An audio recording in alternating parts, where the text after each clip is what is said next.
Union bank of India जो कि एक गवर्नमेंट बैंक है, उसके तरफ से वैकेंसी निकली है लोकल बैंक ऑफिसर के लिए। अगर टोटल वैकेंसी की बात करें तो 1500 सीट के लिए ये वैकेंसी निकली है, state wise and category wise.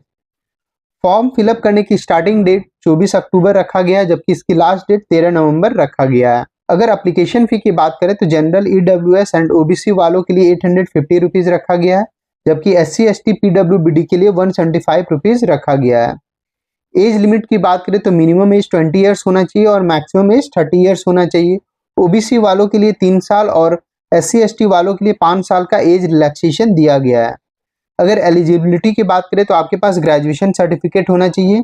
आपने किसी भी स्ट्रीम से किया है कोई दिक्कत नहीं है, आपने कितना भी परसेंटेज लाया है उसमें भी कोई दिक्कत नहीं है, बस आपका ग्रेजुएशन सर्टिफिकेट होना चाहिए और आप उसमें पास होना चाहिए। अगर सिलेक्शन प्रोसेस की बात करें तो इसमें 3 स्टेज है। पहला स्टेज में आपसे 5 सब्जेक्ट से क्वेश्चन पूछे जाएंगे। रीजनिंग एंड कंप्यूटर एप्टीट्यूड से 45 क्वेश्चन 60 मार्क्स के रहेंगे और टाइम अलॉट होगा वो 60 मिनट्स होगा। General economy and banking awareness से 40 क्वेश्चंस रहेंगे 40 मार्क्स के और टाइम जो दिया जाएगा वो 35 मिनट्स दिया जाएगा। डाटा एनालिसिस एंड इंटरप्रिटेशन से 35 क्वेश्चंस रहेंगे 60 मार्क्स के और इसमें टाइम अलॉट जो किया गया वो 45 मिनट्स किया गया है।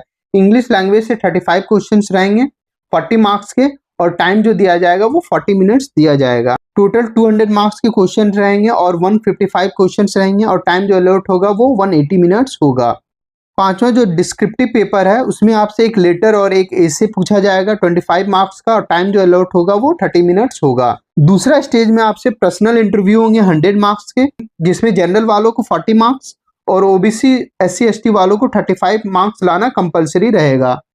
तीसरा स्टेज में आपसे लैंग्वेज प्रोफिशिएंसी टेस्ट पे क्वेश्चंस पूछे जाएंगे, जिसमें ये देखा जाएगा आपने जिस स्टेट से फॉर्म भरे हैं उसका लोकल लैंग्वेज आपको आता है कि नहीं लिखने और पढ़ने। अगर सैलरी की बात करें तो आपका 80,000 सैलरी रहेगा और जॉब लोकेशन की बात करें तो आपने जिस स्टेट से फॉर्म भरा उस स्टेट में आपका जॉब लगेगा और जॉब प्रोफाइल की बात करें तो आपको कंप्यूटर बेस्ड काम करना रहेगा।